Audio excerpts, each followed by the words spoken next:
YouTube. I've been caring for bearded dragons for a while, so I thought I'd just do a bearded dragon care video. I'll try to be as in-depth as possible. If I miss anything, or if any of my facts aren't quite right, just leave me a comment or something. So this is a bearded dragon. This is my bearded dragon Reptar, also known as Pagona viticeps, from Central Australia.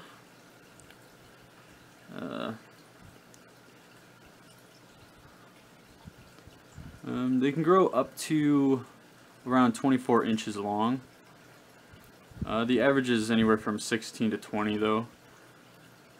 They live,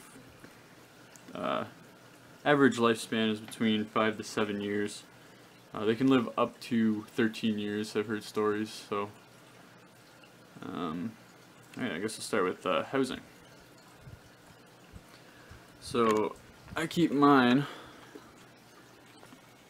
he's a good size, about 8 months old. I keep him in this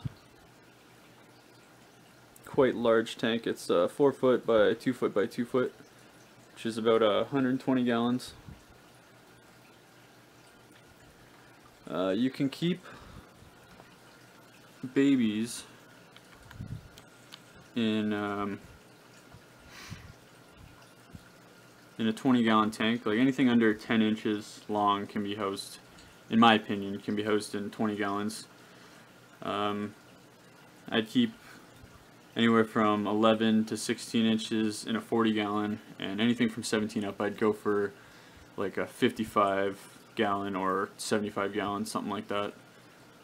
You just want to give them enough room so they can grow as big as they can.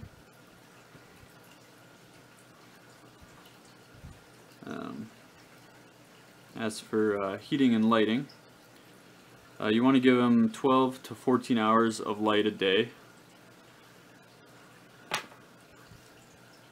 And they do require UVB.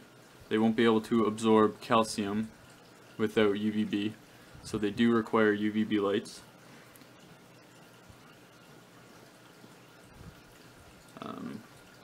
A baby, as for heating, the baby's basking spot should be between 105 and 110 degrees Fahrenheit. The babies and juveniles seem to like it a little bit warmer than the adults do.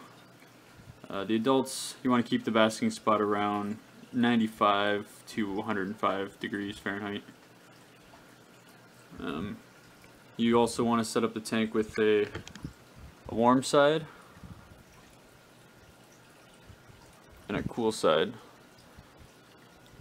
so that if he gets too warm or whatever, he can escape the heat a little bit. Well, what he's doing right there with his mouth open is called gaping. It's when they've reached their optimal heating, and they're just venting a little bit of excess heat.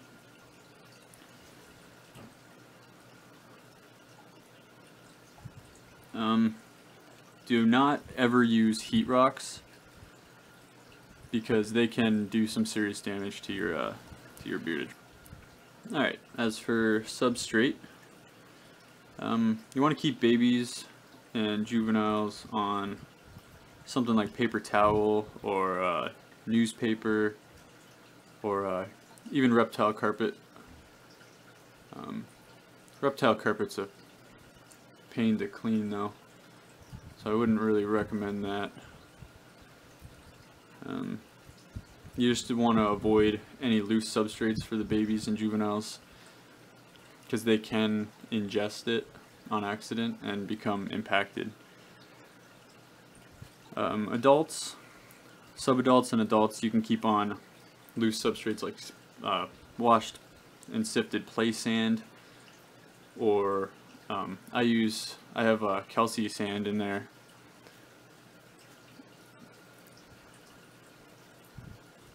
never had any problems with impactions or anything like that with Reptar, so.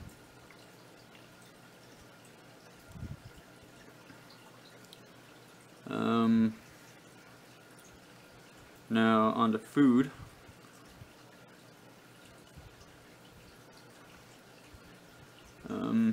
You want to offer food, you want to offer live food to babies and juveniles 2 to 3 times a day. And adults, you can cut it down to maybe once a day. Depending on how much they eat, you could push it to once every other day for adults.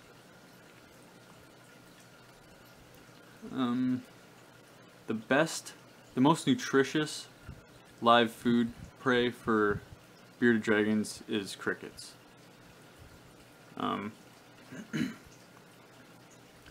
Very high in protein. They don't have much of an exoskeleton, so there's no risk of impaction. That is what I would recommend for a staple prey item for bearded dragons.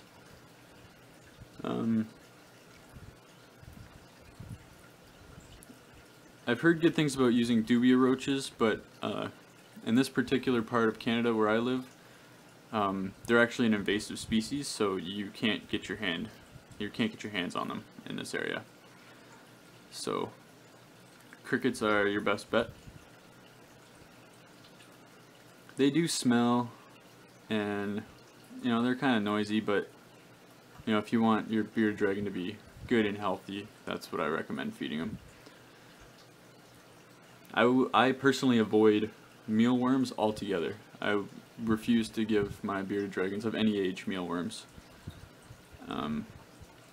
Just in case. I've heard so much bad stuff about them. I've never tried, and I probably never will. So, phoenix worms are also very good for them. They're also called, some people call them repti-worms. They're also very good. You can use those as a staple diet. They're quite a bit more expensive, but if you can find them, you can use those, as well as silkworms. Silkworms are very expensive, but they're also very nutritious for bearded dragons.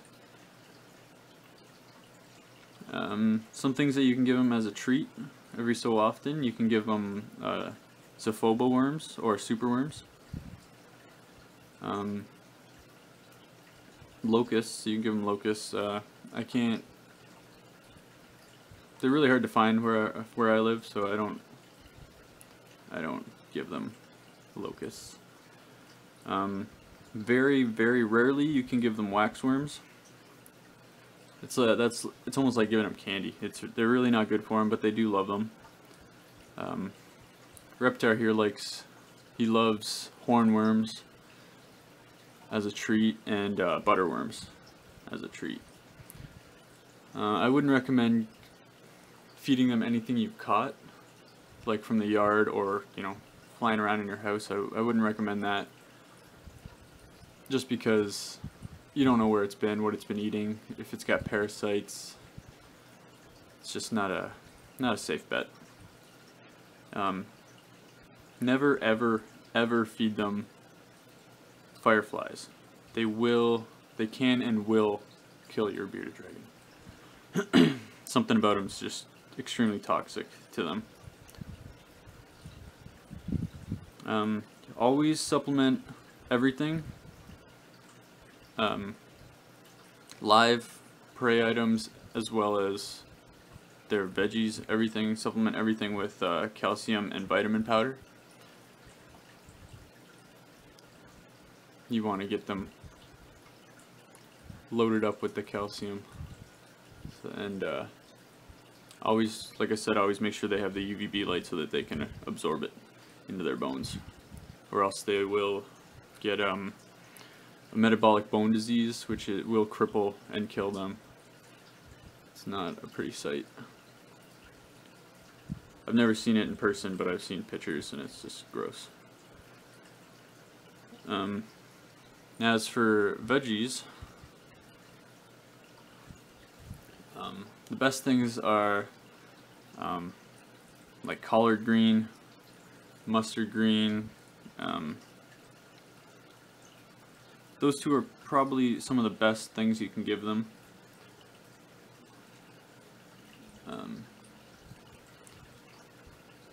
Other greens you can add in there, you can add a little bit of kale. Kale and spinach bind with calcium and prevent them from absorbing the calcium into their bones. So feed it to them sparingly. They like carrots, shaved carrots, peeled cucumbers, bok choy, bell peppers, even things like kidney beans they'll eat.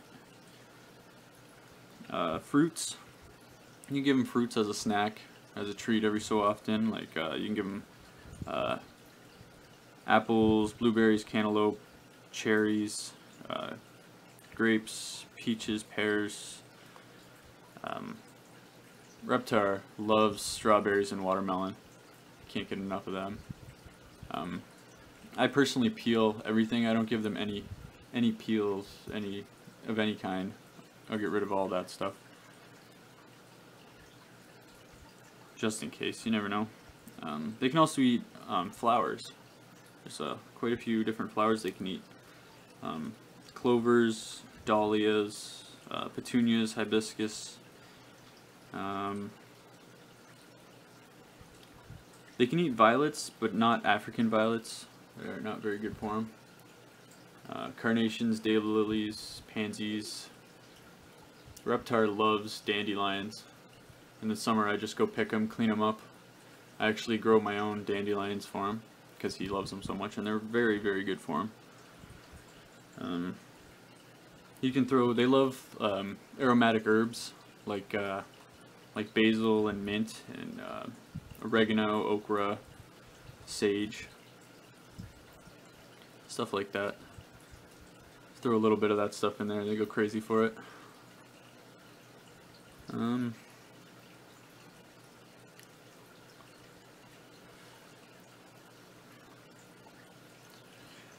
not going to go over breeding. I've never actually bred bearded dragons.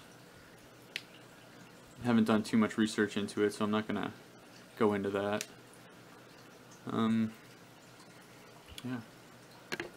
This is the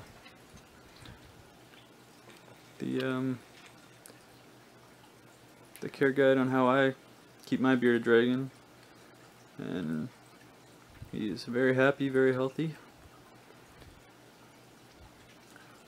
Hope you enjoyed the video.